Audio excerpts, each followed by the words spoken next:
So in our communities, we know that you have to go through the darkness to the light. So there's been lots and lots of darkness that has come up. And Ricki always jokes, I said, yeah, when Ricki came in, she was a basket case. Because emotionally, she was working with the course, but it was raw. There was really a lot of raw emotions. And would you say it's like a two-year purge?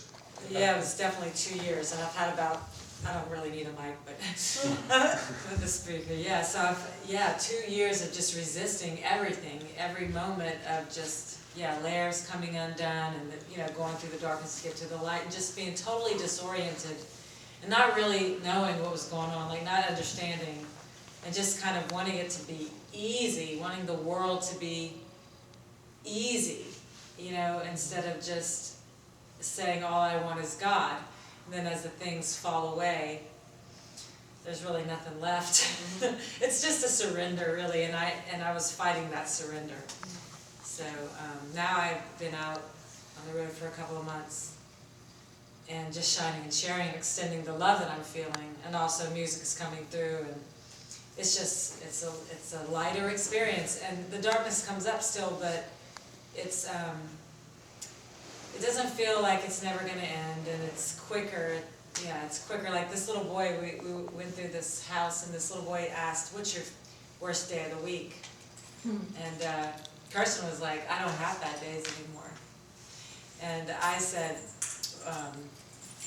what did I say? I said, "I just have bad moments, but if I expose it and look at it and let it go, then it goes away." So it's just been so much worth it. And you don't even remember the darkness, really. But it was a basket case, and I didn't know if it would ever go away. I just hung in there. I mean, what else are you going to do? I tried everything in the world, What else? There's nowhere else to go once you really go for it. So it's like you can't turn around. I'd written that song, It's a Ride of a Lifetime, because, it's like, hang on. And I was hanging on to the branches and the sides instead of just... But now I'm just hanging on to my seat. Like, whoa! Here we go. Yeah, it's a trip. I'm so grateful for it. I'm just... lately, all of just being asked to be shown that I'm loved, and that God's, the giver of all things, nothing else on this earth. And I've been on tour for 2 months, so I get a lot of opportunities to see that everything is provided, that I don't need to try. And it's been a wash. And rest days in between gatherings have become cry days sometimes. But it's kind of beautiful. Like, it's just a soft, beautiful letting go now instead of like, So it's been, and even that I don't even see as, it's funny, I had some tears today, but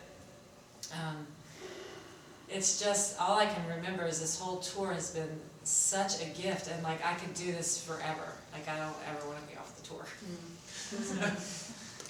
Yeah, it's the symbols too, because when Kirsten and I first traveled around South America and the United States and really all over Australia and New Zealand, she grew up in New Zealand, so you've heard of Lord of the Rings, and beautiful South Island and all this water and beaches, and grew up near beaches and water her whole life.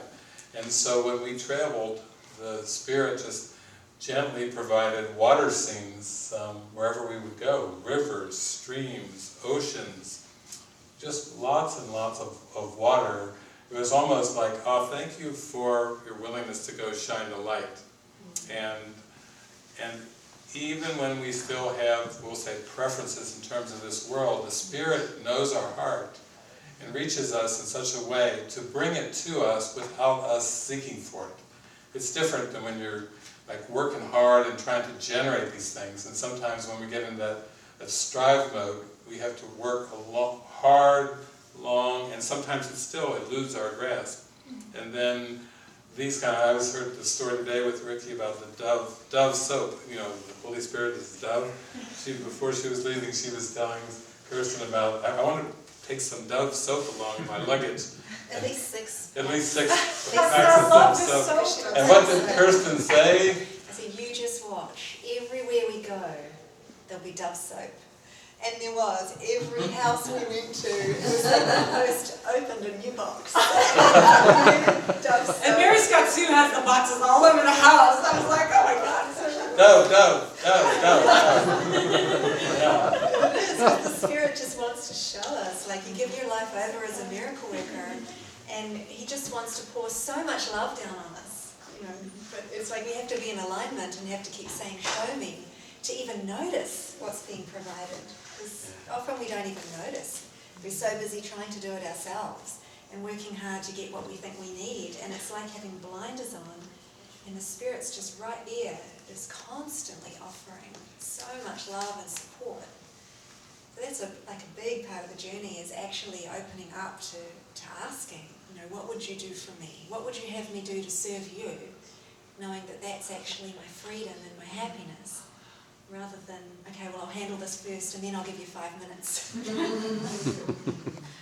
Because everything you let go of in the purpose of, the only purpose to know yourself, to know God, it all gets given back. And I can't say this enough. I lived a rock star life. I had everything, and I was absolutely miserable. I was willing to give up my music and everything. And then I didn't want anything to do with my music or anything.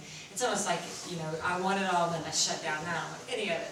You know, and it was like, so those 2 years of darkness, I just gave it all up. And I'm on tour for 2 months. And now if I was, we laugh about this movie Revolver, because the Holy Spirit had to come to these guys as the mafia, because they were gangsters. So like, I give up my rock star life, and I'm not even kidding you. I don't want it anymore. Like, to the point where on this tour, this guy's like, I want you to take my Porsche for the weekend. I'm like, dude, I don't want your Porsche. I'm worried I'm going to hurt your Porsche. No, you must drive the Porsche. I'm like in the Porsche, going down the ocean to have his ocean house for the weekend to rest. And I'm like, okay, you're not getting your Porsche back. I mean, like, just, you know, I had limos and restaurants and, you know, just restaurants, you know, just all these things that I really don't care about them anymore, but I've thoroughly enjoyed them, and it's just a trip to see that if I just trust and let go, that everything is given back, whether you want it or not. And it's a beautiful thing to watch and see. It's all mine. God only wants my happiness. I am everything. I have everything. It's like there is no loss. You sacrifice nothing. And over again, I am shown this. It never ends. It doesn't stop. Yeah. It's just, you know, seek ye first the kingdom of heaven, and all else will be added unto you. It's really true. It's like the Spirit's just saying, try it out. Like, I've got a whole new world for you, a whole, like the song says, a new fantastic point of view. Like the Aladdin song, a whole new world. And it's really that way. But we don't experience it when we still think that we have to handle some aspects of our life. It's to the extent that we say, oh, Holy Spirit, I know you're not into finances, and Jesus, you've got too many important things to do with too many people to be, I'll deal with the checkbook, I'll deal with the finances, I'll deal with the jobs, it's like we were just down in Florida, Jacksonville recently, and Helen and I met this man, and Helen and I went to his house because he had all this Jesus' presence with him so strong, and the paintings, and she was telling the story about how he was going out walking. God loved to walk his dog, but his dog did doo-doo, and so he's feeling this presence of Jesus, and he's like, hold on, Lord, just a minute here, I gotta pick up doo. And Jesus said to him, I'll help you. See, that was a good example. He was like thinking, well, Jesus has got better things to do than watching or picking up dog doo. And Jesus said in him very clearly his presence, I'll help you. And that was shocked him a bit, because he likes to keep some aspects of his life very personal, like picking up dog doo, and then let the angels sing, oh, with all the other kind of things, like Bruce Almighty, you know, something like that. But what we realize is the living demonstration in our life comes when we don't hold back anything from the light. The light is the presence that we are. It does the seemingly mundane things, even though there's nothing mundane. Everything is precious. Every moment is precious. There aren't common things and extraordinary things. And we tend to think, even in terms of our decision making, there's like really important decisions where we need to pray for help on those. And then there's all these other mundane, everyday life decisions which, we don't need any help. We can handle that just right, except it gets into a mess. We get stressed out about those everyday decisions. So Helena's got a song called "Decide for Me," which is really calling on the Holy Spirit and saying, decide for me in all things. It's not like you have to be ritualistic about it, like help me with this, help me with this, help me with that. It's when you get into the flow and the rhythm of it. Jesus says in the Course, when you have learned to decide with God, all decisions become as easy and as right as breathing. And it is as if you will be carried down a quiet path in summer. That's how our decision making can be, when we put God first and we let the Spirit just pour through us and kind of go before us, like the lilies of the field. They neither, was it toil? Or spin. It'd be nice to be able to live a life without toiling and spinning. He's the one who wasn't raised with the Bible. That's right. The one who had no Christian upbringing. No, yes, toil and spin. That's the way that it works. Or spin. It pops through.